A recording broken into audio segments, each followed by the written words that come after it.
Buenas noches, haré una breve explicación sobre la estructura de datos lo más conciso posible. Las estructuras de datos, es una estructura de datos simple que se puede ser de caracteres, números, enteros, decimales, mientras una estructura de datos compuesto puede ser de vectores, estructuralistas, etcétera. Los miembros o componentes de estructura se llaman miembros. Se llamará un dato tipo estructurado una entidad con un solo identificador constituida por datos de otro tipo de acuerdo con las reglas que se definen en cada uno. Ejemplo, una matriz de datos simples que tiene filas o columnas, o un archivo constituido por registros. Estos contienen campos que a su vez tienen datos simples.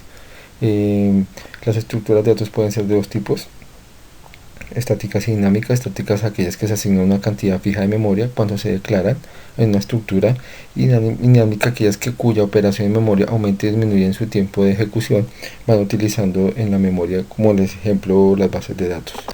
La declaración de una estructura, mostramos la sintaxis. Es un tipo de dato definido por el usuario, lo cual deberá declararse antes de que se vaya a realizar. Mostramos un ejemplo claro. El struct es una palabra reservada de C que nos indicará los elementos que vienen agrupados. Está el nombre de la estructura, el tipo de dato miembro, que es el que corresponde al miembro, el nombre del miembro, las constantes, que es un dato que no cambia durante una ejecución del programa. Las constantes se declaran con la palabra reservada cons. Tiene varios usos: un miembro de una expresión, una comparación, asignación de valores. Ejemplo, como tenemos el programa acá, en la primera línea se asigna una constante a una variable, en la segunda se usa una constante de comparación, y en la tercera utilizamos una constante que se va a usar. Utilizamos la variable, le damos el valor el tipo de dato a la variable, y hacemos un ciclo donde nos va a mostrar en definitiva los números del 0 al 90, 10 en 10. Las constantes pueden irse entre grupos como literales declaradas o constantes de expresión. Mostramos las literales, que son la fórmula de la esfera, un ejemplo, y las declaradas cuando yo le asigno un valor directamente un valor directamente a una constante, a un nombre. Constantes de expresión. En este caso, mostrando un ejemplo, se evalúa el tiempo de compilación del resultado que se le asigna a la constante y son declaradas. Declaración de variables de estructuras. Está la declaración, la definición. Estas podrán realizarse de dos maneras: la primera, la segunda, que la primera será utilizada el programa que se podrá listar inmediatamente después de la llave de cierre, y la segunda, las variables se podrán listar seguidas del nombre de la estructura.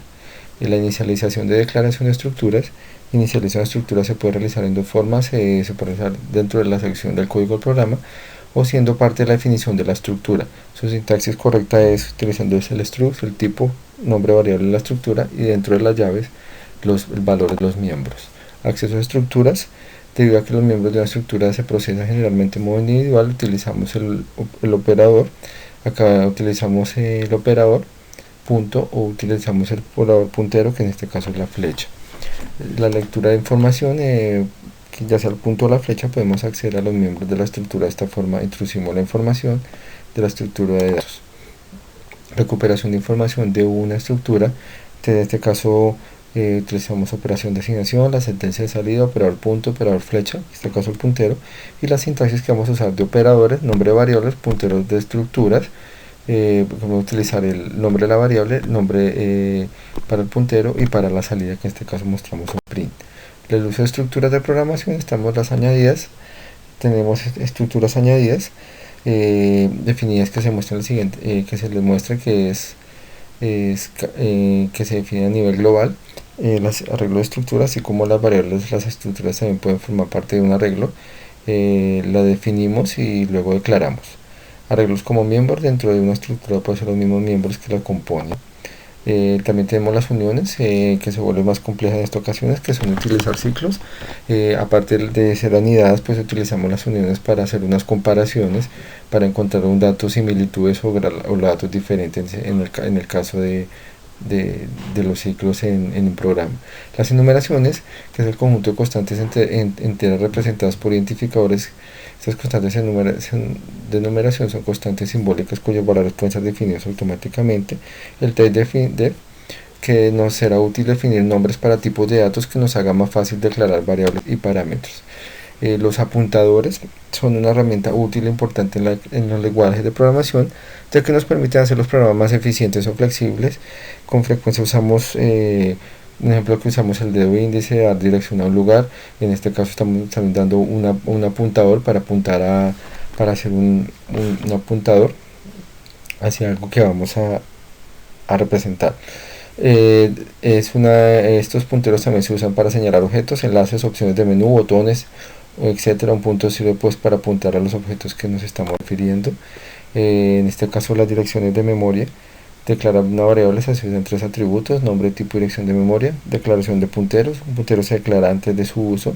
En la declaración de un puntero se indica al compilar el tipo de dato. Ponemos un ejemplo: el tipo de dato identificador. La inicialización del puntero: inicializamos las variables de un tipo puntero a su uso. El puntero nulo apunta a la dirección 0, el puntero 1 es una dirección de una variable de memoria, y el puntero nulo proporciona al programa una manera de saber si un puntero apunta a una dirección válida. La indirección de punteros mostramos una vez definida, disponemos de mecanismos para obtener el dato almacenado en memoria. El símbolo asterisco se llama también operador de indirección y sirve para acceder al valor. Punteros a punteros, mostramos un ejemplo que es un puntero para apuntar a otra variable puntero. Y punteros array, mostramos un ejemplo de punteros array donde declaramos un array de 100, los elementos y la dirección de donde van a ser del array. El identificador de un array se considera un puntero al primer elemento del array. Los arrays de punteros, cuando nace la necesidad de reservar muchos punteros a muchos valores diferentes, mostramos un ejemplo específico. Punteros de cadena, los punteros se pueden utilizar a lugares de índices array. También mostramos, usando punteros, también mostramos un dato específico con nombre. La aritmética de punteros también muestra un ejemplo corto utilizando vectores y punteros que nos dan unos valores resultantes, y como son limitados a la suma, resta, comparación y asignación. Punteros a funciones también lo definimos en un ejemplo claro, pequeño. Se utilizan como cualquier otro tipo de punteros, pueden ser pasados como argumentos de otras funciones. Arreglos de punteros: una función que contiene la dirección de función de memoria. El nombre de la función es realmente dirección inicial de memoria del código, y se debe tener cuidados al declarar. Es una función sin parámetros que regresa a un apuntador, y es un apuntador una función sin parámetros que regresa a un entero. Los 10 lenguajes de programación que encontré que son más usados, encontré el C, C++, Java, Python, COBOL, JavaScript, PHP, Visual Basic, MySQL y Delphi, que entre otros estos son los que más se usan y más se ven en el mercado. Me llama la atención el lenguaje Java por sus múltiples ventajas y facilidad de aprender y realizar cualquier aplicación. Es muy compatible con muchos dispositivos de su plataforma independiente y funciona en ordenadores con cualquier sistema operativo, y su sintaxis es buena. Así como lo hemos visto durante los diferentes semestres en los diferentes códigos que hemos utilizado, NetBeans, que es un Java embebido, lo utilizamos en Eclipse también. Vemos la facilidad de utilizar la sintaxis de Java y aprender su diferente código y aplicarlo para crear diferentes aplicaciones, y lo fácil de llevar y manejar cada estructura de ellos, como ya sean unos ciclos, utilizando ciclo for, ciclos como while, ciclos como case, para poder diseñar y hacer más fácil nuestro diseño de programación, en este caso que lo hemos venido aprendiendo, y con nuestro profesor en este caso de estructura de datos, que nos va a guiar y nos va a enseñar a realizar mucho mejor en este tema, guiándonos con este tema de exposición, que nos ayuda a entender un poco más la estructura de datos y a leerlo y a comunicarnos mejor de esta manera. Muchas gracias, profesor, por este trabajo que nos ayuda de esta forma, y espero le haya gustado. Gracias.